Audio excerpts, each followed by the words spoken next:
네, 지금부터 홍준표 후보의 선진대국 국가대개혁 100+1 발표회를 시작하겠습니다.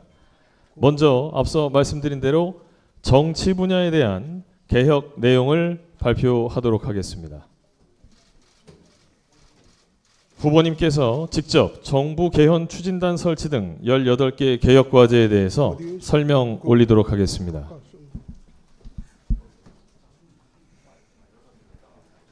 앞서 말씀드린 대로 오늘 정치를 시작으로 내일부터 경제, 그리고 국방 외교 통일, 사회교육 문화, 복지, 그리고 마지막으로 100+1 중에 1에 해당하는 국민 통합과 관련된 발표회가 매일 진행될 예정입니다.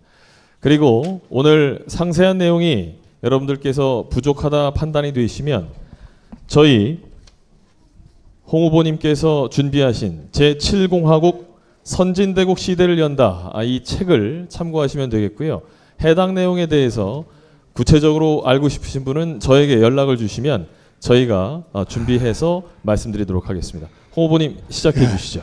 안녕하세요. 저 홍준표입니다.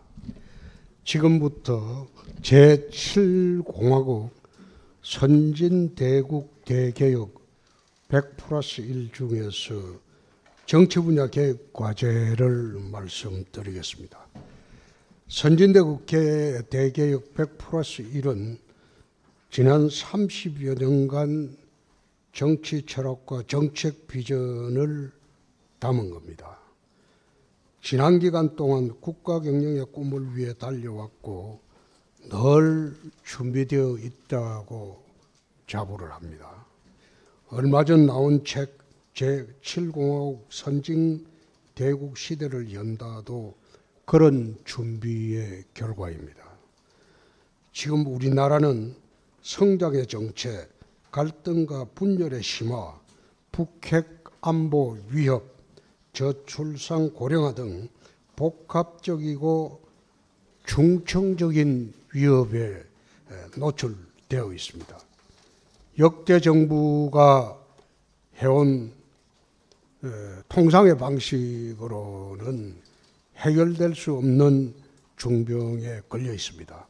근본적인 전환이 필요하다는 그런 생각입니다. 완전히 새로운 나라로 바꿔야 합니다. 대한민국 국호만 빼고 다 바꿔야 한다고 저는 생각합니다. 문자 그대로 제조 산하를 해야 된다는 생각입니다. 이 새로운 나라가 바로 선진대국이고 그레이트 코리아라고 저는 생각합니다. 선진대국은 우리 사회의 모든 부분이 골고루 선진화되고 어느 하나 부족함이 없는 나라가 되어야 하고, 선진대국으로 가는 길은 그 뼈대인 헌법부터 바꿔야 할 때라고 생각합니다. 이번에 선출될 대통령은 중요한 임무 중에 하나가 바로 개헌입니다. 7공화국 시대를 여는 개헌을 통해서 완전히 새로운 나라를 만드는 중요한 계기로 삼아야 합니다. 제조 산하를 위한 또 다른 과제는 원코리아입니다. 좌우, 남북, 영호남 갈등의 바탕을 둔 진영 대결은 국민을 완전히 반반으로 갈라놓았습니다. 선진대국을 국민 통합의 토대 위에서만 저는 이룰 수 있다고 생각을 합니다. 강력한 리더십과 국익 우선 실용주의를 기반으로 잘 사는 나라, 행복한 국민, 강한 대한민국을 만들어야 합니다. 정치가 실종되면서 개헌과 탄핵의 비극이 탄생을 했습니다.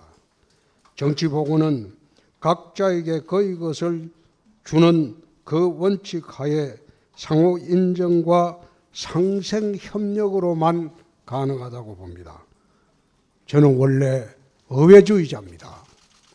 대화와 타협, 소통과 협력의 정치로 야당과 교류하고 흔들리는 국정을 조속히 안정시키도록 하겠습니다. 정치 분야 18개 개혁 과제는 그 첫째는 집권 적시 정부의 개헌 추진단을 만들겠습니다. 통상에 집권을 하고 나면 언제나 개헌한다고 약속은 했지만은 개헌이라는 것은 한번 시작을 하면 모든 것을 빨아들이는 블랙홀이 되기 때문에 여태 어느 정권도 스스로 나서서 개헌을 추진한 일이 없습니다. 그러나 홍준표가 집권을 하면 제7공화국의 기본을 만드는 정부라고 기본적으로 생각하기 때문에 가장 중요한 개헌부터 시작을 할 겁니다. 신헌법을 통해 무너진 정치를 복원하고 분열과 갈등의 시대를 넘어서 원코리아, 그레이트 코리아 시대를 열도록 하겠습니다.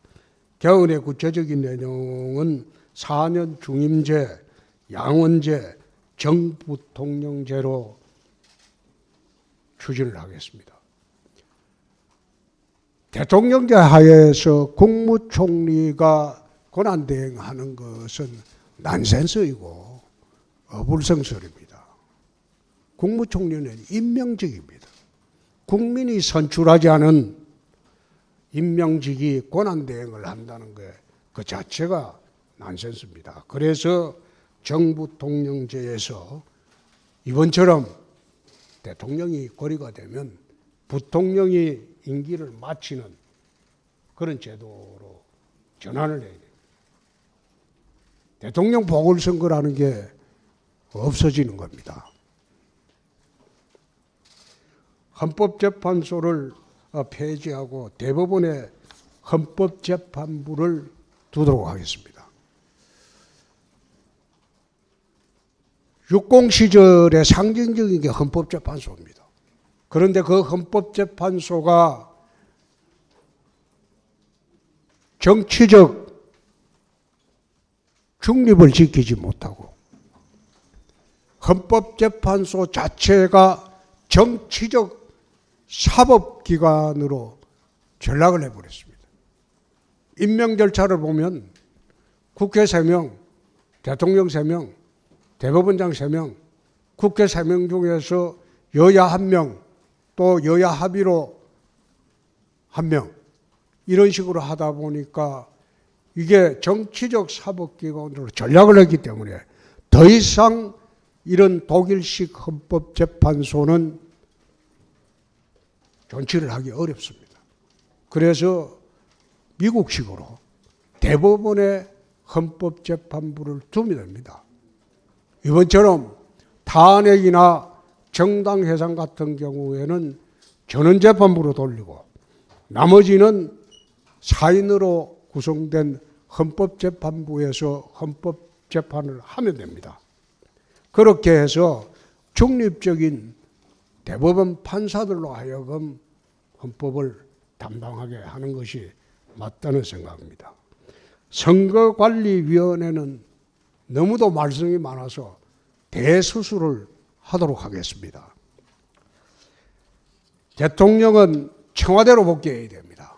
청와대는 국격의 상징이고 나라의 상징입니다. 저는 윤 대통령께서 청와대를 나와서 용산에 갈 때 참 저것은 잘못하는 일이다. 대통령 5년 단임제 대통령이 나라의 상징인 청와대를 이리저리 옮기고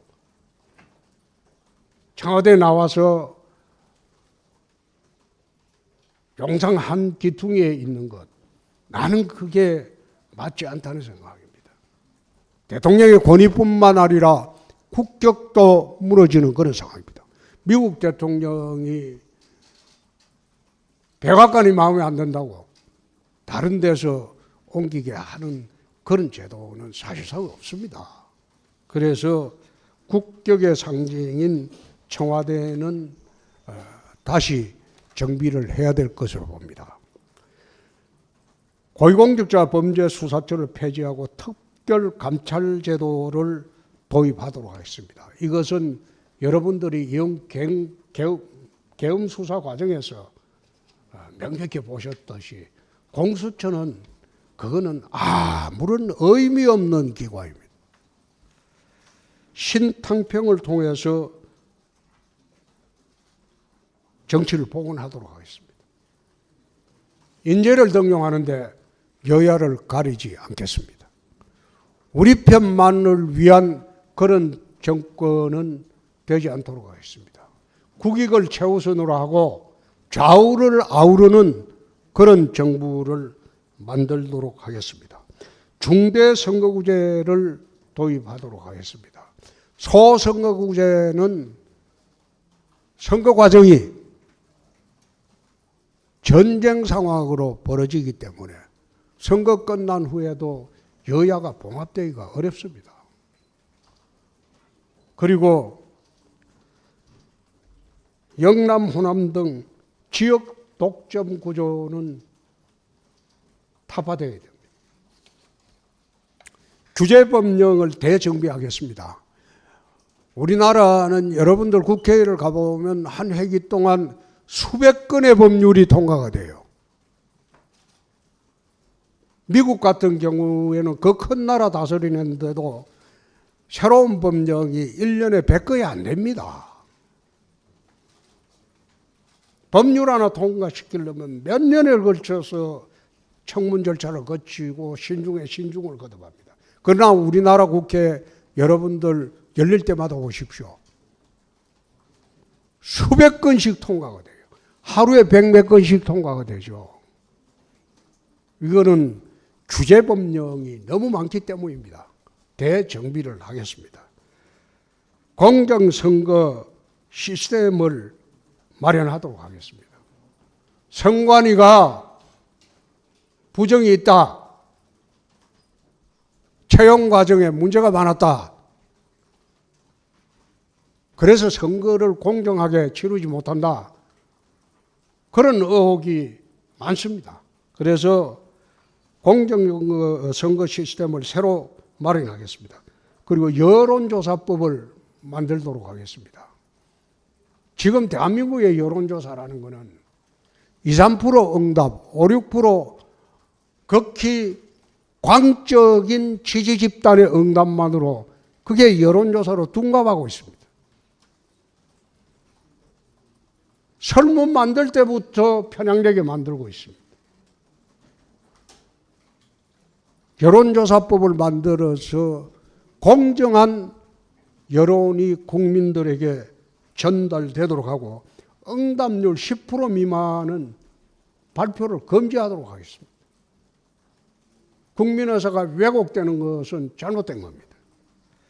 국정원의 대공수사권부터 테러, 국제조직범죄, 산업기밀보호 등 이 수사권은 국정원에 주는 게 맞습니다. 이거는 제대로 정리를 해야 될 겁니다. 대테러라든지 대공수사는 몇 년을 지속해야 됩니다.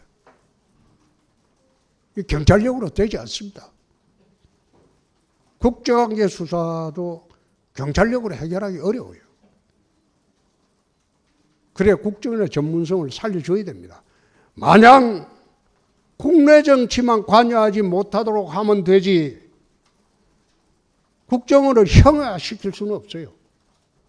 그러면 차라리 폐지를 하든가. 그래서 제대로 된 기능을 살려야 됩니다. 한국판 FBI 국가수사국을 만들도록 하겠습니다. 지금 대한민국 수사구조는 참 기가 막힌 수사구조죠. 공수처 있지, 검찰 있지, 경찰 있지, 세 개 기관이 서로 관할꾼 싸움하고 다투고 이번에 수사할 때 한번 보십시오. 코미디 같은 일이 벌어지고 있어요. 그래서 수사기구를 통폐합하겠습니다. 한국판 FBI로 국가수사국을 창설하고 경찰로부터 독립시키겠습니다.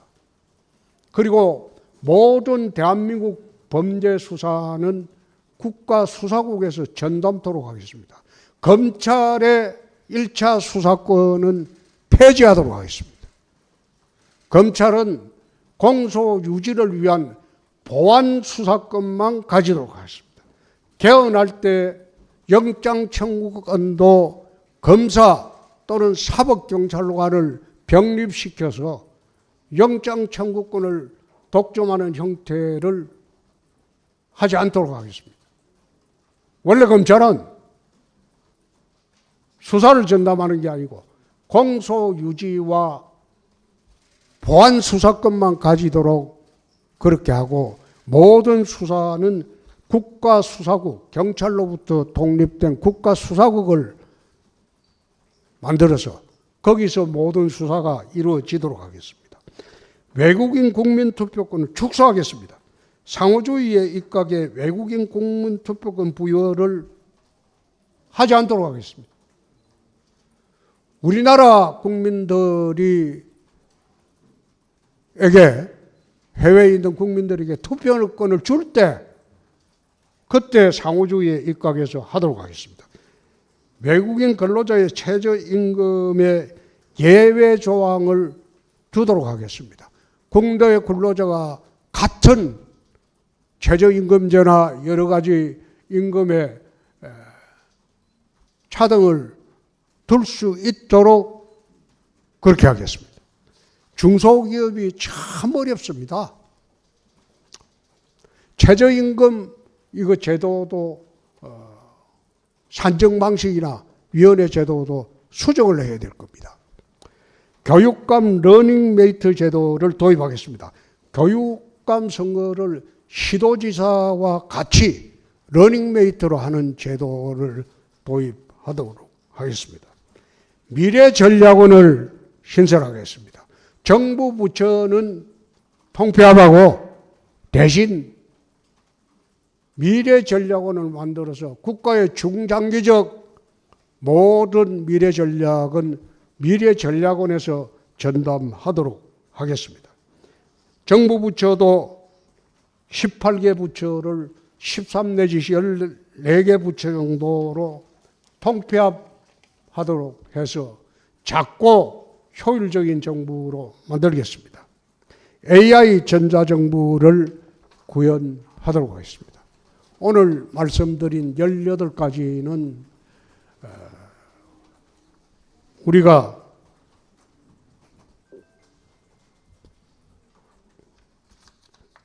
제7공화국을 만들면서 일부 개헌 사항도 있습니다. 그러나 개헌 사항이 아닌 것은 정부 출범 때 바로 실시할 수 있도록 하겠습니다. 이상입니다. 질문 네. 있으면 하십시오. 지금부터는 우리 기자님들의 질문 또 후보님의 직접 답변하는 시간 갖겠습니다. 질문하실 때 우리 기자님께서는 소속 언론사와 본인 성함 말씀하시고 질문하시면 되겠습니다. 네. 시장의 정혜영 기자입니다. 오늘 헌재 폐지 공약하셨는데요. 한덕수 대행이 대통령로 헌법 재판관 2명 지명해서 월권 논란이 있고, 그 중에 한 명은 지금 안가 회동으로 내란 방조 혐의로 피의자로 입건된 이완규 법제처장입니다. 이 2명 지명은 적절하다고 보시는지 궁금합니다. 내가 집권하기 전이니까 집권하고 난 뒤에 답변하면 안 되겠습니까? 내 권한 받기예요. 해버렸잖아요. 그걸 지금 적절하다 안 하다 여야 대립이 있는데 제가 말씀드리기가 좀 그렇네요. 네. 양해 좀 해주십시오. 또 다음 질문 받겠습니다. 우리 기자님.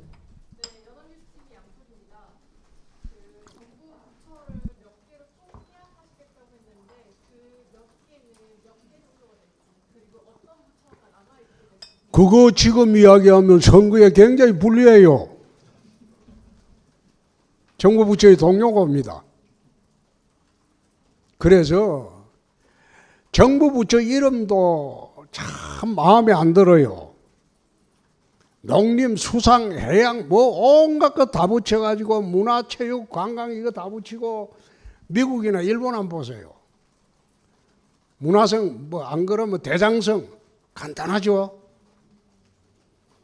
그러니까 그것도 무슨 장난도 아니고 부처 이름도 바꿔야 됩니다. 간명하게. 그래서 그런 부분은 지금 말씀드리면 원칙 외에 말씀드리면 그 부처의 사람들의 반발하고 또 내 선거하는데 상당히 불리해요. 그래서 지금 말씀드리기 어렵지만은 제가 그 대구시장을 할 때 산하기관이 18개인가 21개가 있었는데 11개로 통폐합했어요. 11개로. 그 절반으로 통폐합했어요. 운영을 해보니까 예산도 극히 절약되고 인원도 효율적으로 쓸 수 있습니다. 그래서 어느 부처라고 말하기는 좀 그런데요. 또 그러면 여성가족부를 통폐합하면 여성들이 들어 일어나고 그럼 선거 어떻게 하겠어요? 지금은 말 못하죠. 양해해 주십시오. 네, 여기까지. 저 다음 질문 받겠습니다. 이태 기자님. 청와대 복귀 말씀하셨는데 이미 민간이 개방돼서 보안에 좀 취약하다는 관점이 있는데 어떻게 청와대 복귀 부분에 대해서 이미 보안이 좀 그거는 취약하다. 최소한 하겠습니다. 최소한 하는 게 여러분들 한번 생각해 보십시오. 대통령이 출퇴근하면서 교통 통제하고 그게 맞습니까? 예? 대통령이 출퇴근하는데 교통 통제해야 되고 또 암살 방지해야 되고 매일매일 하는 게 그게 맞습니까? 나는 관저에 한 번 가봤어요. 작년 총선 직후에. 들어갈 때 보니까 오솔길을 따라서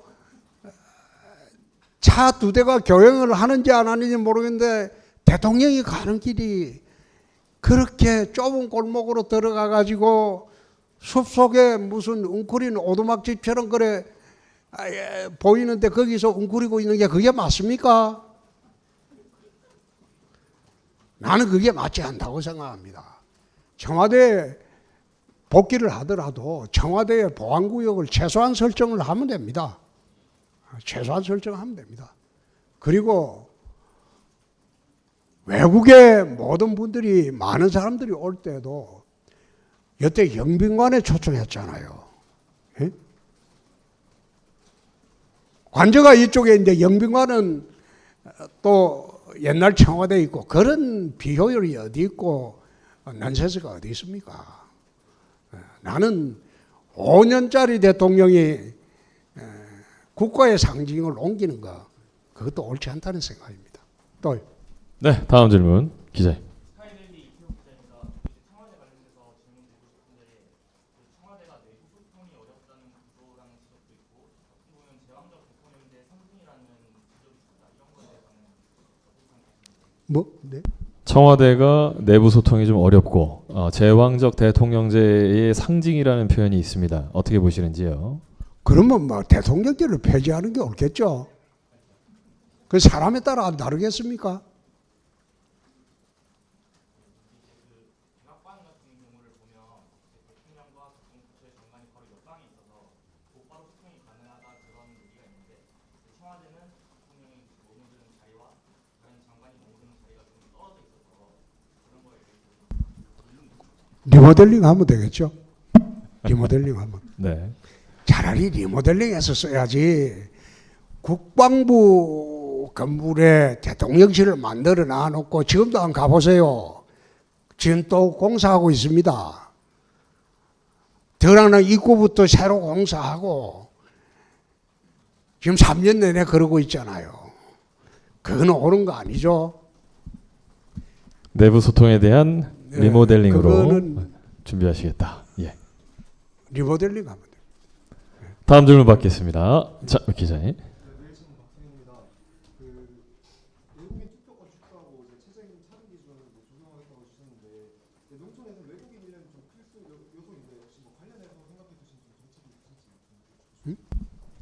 농촌에서는 외국인이 필수 인력이지 않습니까? 외국인 투표권이 축소되면 문제되지 않을지요? 그거는 그분들이 투표하러 농촌 그 한국에 옵니까? 예? 아니 그렇게 외국인이 확보하기 위한 거는 외국인들이 여기 와서 돈 벌고 살려고 오는 거지. 한국에 기여하면 투표권이 있죠. 기여 안 하고 있는 사람에 대해서 아마 지금 지방선거 때 투표권 주죠 아마. 그거는 잘못된 거죠. 투표권의 방점을 지키는 게 아니라 농촌의 외국인 인력 수급에 대한 정책을 좀 생각해 주신 게 있으신지 관련해서 좀 주시죠. 그거는 경제 부분의 이야기를 할 겁니다. 네. 저희가 내일 경제 부분 발표가 있으니까요. 참고해 주시고. 우리 후보님께서 말씀하신 건 외국인 투표권을 폐지하자는 게 아닙니다. 축소하자는 거고 상호주의에 입각해서 해당 국가가 우리 국민에 대한 혜택을 제공할 경우에 우리도 거기에 상응해서 중국인들한테 지방선거 투표권을 주려면 중국에서도 우리한테 투표권을 줘야죠. 그게 맞겠죠? 네. 자, 다음 질문 받겠습니다. 자, 기자님.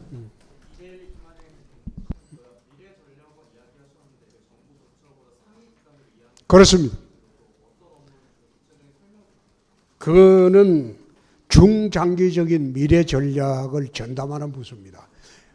우리가 지금 5년마다 정권이 바뀌기 때문에 국가 전략에 영속성이 없습니다. 그래서 미래 전략원이라도 만들어서 최상위 기관으로 옛날에 그 여러분들 이렇게 쉽게 생각하면 경제기획원 정도로 생각해 주시면 될 겁니다. 경제기관 역할뿐만 아니라 모든 분야의 국가 미래에 대한 전략을 종합적으로 수립하고 그리고 정권이 바뀌더라도 영속성이 있을 만한 그런 시스템을 갖추어야지 국가가 영속적으로 정책이 진행이 된다고 나는 봅니다. 네, 또. 네, 다음 질문. 예, 기자님.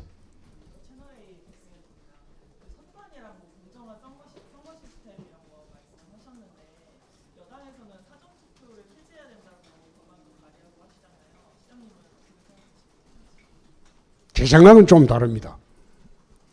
사전 투표에 대해서 너버스하게 접근하는 것은 나는 의견이 좀 다릅니다. 미국 같은 경우에는 투표를 갖다가 외국인 그 해외 거주자들은 한 달 전에 합니다. 오래전에 해요. 그런데 투표를 한 그 투표 용지 관리의 문제가 이번에 심각한 거죠. 투표관리소에 CCTV도 없고 뭐 함을 바꾸치기 하는지 안 하는지 아무도 지금 감시 장치도 없고 그러니까 민간의 의혹이 정폭이 되고 하는 거지. 사전투표 자체는 투표율을 올리기 위해서 하는 제도이기 때문에 나는 큰 문제는 없다. 마지막 날까지 자기가 결심 안 하고 미리 후보를 결심했다면 사전투표를 할 수도 있어야 된다. 그런 생각입니다. 오히려 투표를 한 이틀만 더 했으면 해요. 국민들이 전부 참여할 수 있게. 첫날 투표날 있고 그 이튿날 투표하고 한 이틀 투표하는 것도 투표율 제고를 위해서 하나의 방법입니다. 네, 답변이 되셨습니다. 투표함이나 이걸 관리를 철저히 하면 되겠죠. 감시 감독을 철저히 하고. 예, 또. 네, 다음 질문 받을게요. 네, 기자님. 아까 나왔던 질문의 연장선인데요. 아까 말씀 어디죠? 어디? 이바른 기자입니다. 예, 뉴스핌입니다. 청와대에 들어가신다고 하셨는데 그러면 세종 수도 이전에 대해서는 어떻게 생각하십니까? 위헌이죠. 그 위헌 판결을 안 났습니까? 기자양반. 세종시 위헌 판결 난 걸 몰라요? 근데 정치권에서는 계속 수도를 세종으로 이전하고 청와대를 대통령 집무실을 세종으로 이전한다는 이야기가 정치권에서 계속 나오고 있어요. 아니 집무실이야 대구에 둘 수도 있고 새로 만들면 부산에 만들 수도 있고 대전에 만들 수도 있고 그렇죠. 그런데 그게 청와대 이전하고 무슨 상관이 있습니까? 수도 이전하고 또 무슨 상관이 있습니까? 그럼 집무실을 계속 청와대를 쓰신다는 거예요. 세종으로는 안 내려가요. 내려갈 필요가 있으면 내려가야 되겠죠. 그런데 청와대를 이전하고 그것은 수도 이전과 마찬가지이기 때문에 그건 위헌입니다. 정략적으로 주장하는 것은 가능할지 모르나 위헌적인 그런 조치는 해서는 안 되겠죠. 네, 또 네, 우리 기자님. 네, CBS 기자입니다.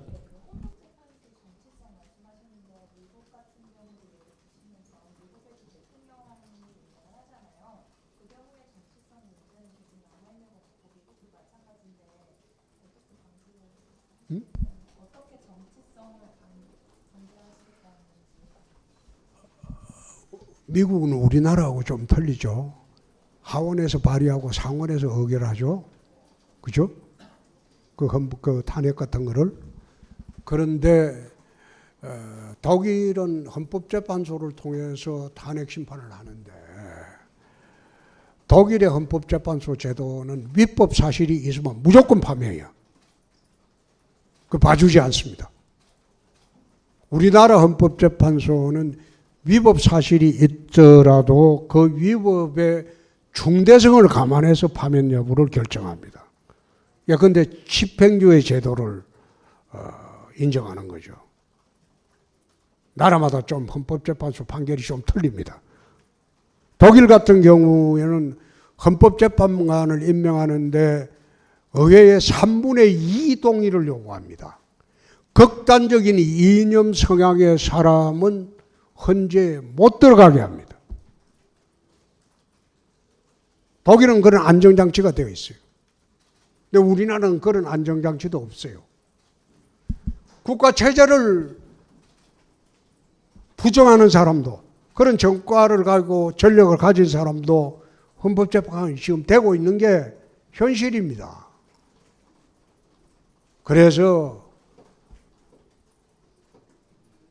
그렇게 하느니 중립적인 대법관들에게 헌법재판에 당부를 맡기는 게 오히려 낫지 않느냐. 그래서 대법관 사명만 정언하면 헌법재판소는 필요 없는 기관이 된다. 그런 생각입니다. 네, 답변이 되셨을 것 같고요. 자, 기자님. MBN 브이로그인데요.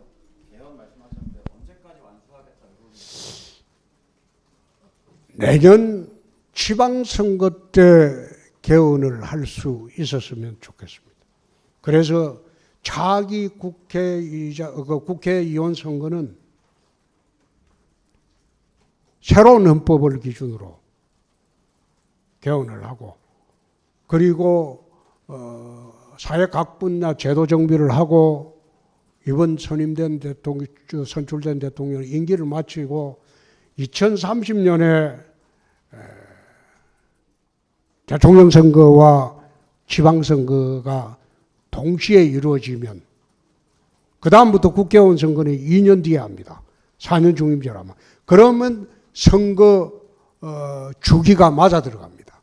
대통령 임기 2년 뒤에 총선하고 중간평가죠.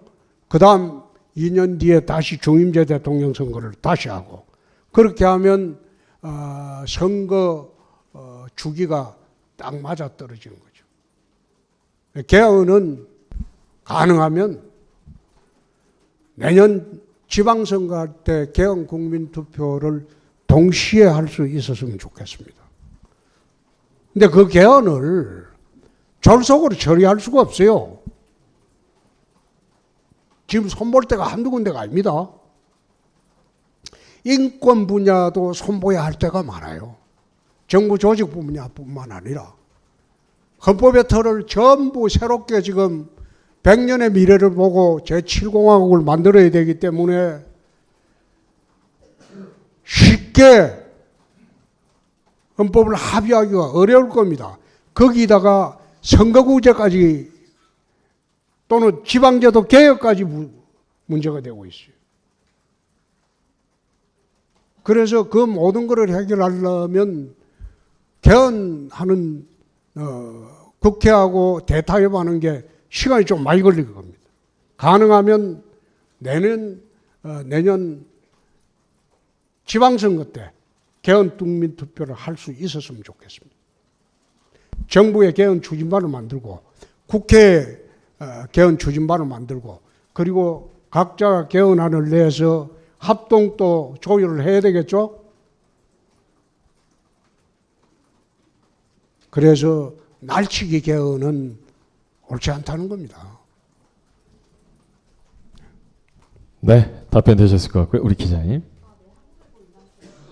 방금 이제 개헌에 대해서 말씀 주셔서 국회 뭐 개헌 수준반 만들고 정부 수준반 만들어서 조율해야 된다 이렇게 말씀 주셨는데 그러기 위해서는 지금 거대 의석을 차지하고 있는 민주당의 협조가 절실할 거라고 생각합니다. 이제 민주당하고는 어떻게 좀 이거를 풀어나가서 만약에 민주당과 의견이 잘 맞지 않는다면 이걸 어떻게 풀어나가실지 첫 번째 질문 드리고 아까 뭐 한편 말씀하시면서 좌우도 아우르고 여야 가리지 않고 우리 편만을 위한 정권 되지 않겠다고 말씀 주셨는데 그동안 이제 시장님께서는 이재명 전 대표도 비판을 많이 해왔고 한동훈 전 대통령에 대해서도 비판 많이 해왔는데 이제 정권을 잡게 되면 두 분도 이제 아우르고 안고 가실 계획이신지. 네, 두 번째부터 말씀드릴까요? 예. 지금 선거철입니다. 선거철에 서로 비판 안 하고 어떻게 선거를 합니까? 그건 선거 끝난 뒤의 문제죠. 그 다음에 민주당이 다수당이니까 어떻게 설득할 거냐? 타협을 해야죠. 정부의 개헌 추진만 만들고 의회의 개헌 추진만 만들어서 합일점을 찾아가는 게 그런 게 정치 아닙니까? 지금 어떻게 대답을 할 수 있겠어요? 타협을 해봐야죠. 그리고 서로 비판하는 선거가 어디 있습니까? 선거 때 그럼 아무 말도 안 하고 선거합니까?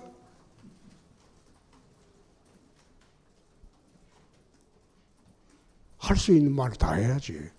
근데 선거 끝나고 난 뒤에 악수하고 화해하고 그래 하는 게 또 정치입니다. 네. 선거 끝난 뒤에 화해하고 정치하고 서로 타협하면 되는 것이지 선거하는데 지금 서로 그럼 아무 말도 하지 말고 그냥 투표하자. 그건 말도 안 되죠. 선거철이라는 거 여러분들 양해해 주시기 바랍니다.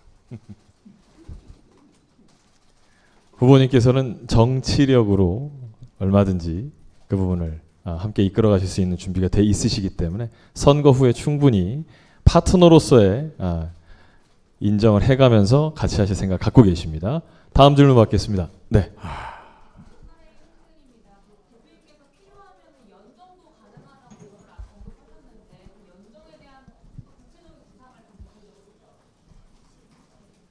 그거는 선거 끝난 후에 드릴 말씀이지만은 일례로 노무현 대통령 시절에 노무현 대통령이 대통령을 하다 보니까 야당하고 힘들게 대립하다 보니까 힘이 들어서 대연정하자고 제의한 일이 있었습니다.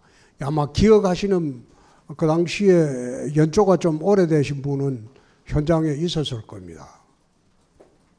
근데 그걸 우리 박근혜 당대표께서 한나라당 때 거부를 했습니다. 나는 그때 연정을 하는 게 옳았다고 봅니다. 나라를 운영하는 데 있어서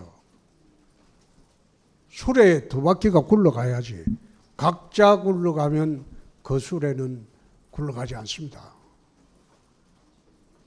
진영 논리로 나라를 재단해서도 안 되고 운영해서도 안 됩니다. 모든 것은 상위 개념으로 국익입니다. 최상위 개념으로. 진영 논리를 뛰어넘는 것이 최상위 개념으로 국익입니다. 과연 이게 나라의 이익이 되냐? 국민의 이익이 되냐? 그게 정치인들로서는 최상위 개념으로 두고 진영 논리에만 매몰돼서는 안 된다는 겁니다. 그런 의미로 연정도 생각해 주시면 좋겠습니다. 네. 그만하시죠? 예. 나도 힘듭니다.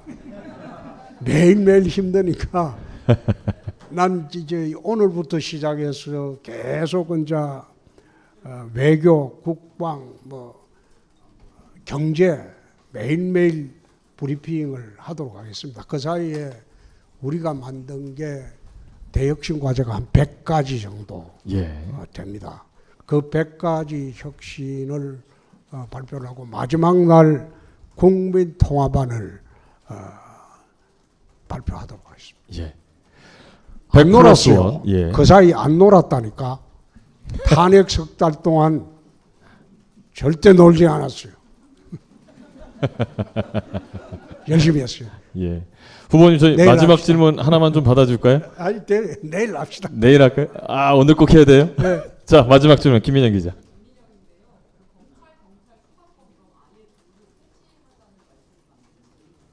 검경 수사권 전면 폐지이냐라고 질문이 들어왔습니다. 아니 국가수사국이라는 걸 새로 만들자는 겁니다. 지금 국가수사본부라는 게 지금 의미 없어요. 경찰 산하에 있는 거예요. 경찰과 독립한 국가수사국을 미국의 FBI처럼 만들자는 거예요. 그래갖고 모든 범죄 수사를 국가수사국에서 하자는 거예요. 국가수사국장은 검찰총장이나 동격입니다. 그렇게 격을 만들어줘야죠. 검찰 검수완박이냐 그거는 하위 개념이야. 그 사이 검찰을 이용해서 얼마나 정권 유지하고 정치 보복하고 하는 게 매 정권마다 있어 왔습니까? 그러니까 검사들이 어떻게 해요? 정권은 어디로 갈 것이냐? 그 눈치만 보고 수십 년을 지내왔어요. 그런 제도 탈피하자는 겁니다. 정치권으로부터 완전히 독립한 국가수사국을 만들어서 거기서 모든 수사국을 주고 검사들은 국가수사국에서 송치되는 사건을 기소를 할 때 증거가 부족하면 거기에 대한 그 사건에 대한 보안 수사권만 가지고 공소유지 여부만 하라 이 말이에요. 1차 수사권을 뺏는다 이 말이에요. 경찰도 수사권 없어요. 그러면 변호사 자격 있는 사람이 대거 국가수사국으로 몰릴 겁니다. 수사에 전문성 있는 사람이 국가수사국으로 모일 겁니다. 검찰은 축소되겠죠. 경찰도 축소되겠죠.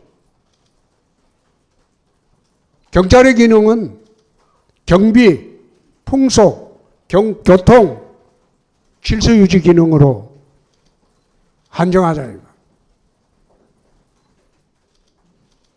그래서 정권이 바뀌고 이제는 정치검찰 이런 시대가 종식이 되었으면 합니다. 더 이상 정권의 눈치 보는 그런 시대는 정리됐으면 합니다. 네, 이상으로 네. 정치 시스템 내일 혁신 뵙겠습니다. 마지막으로 마무리하겠습니다.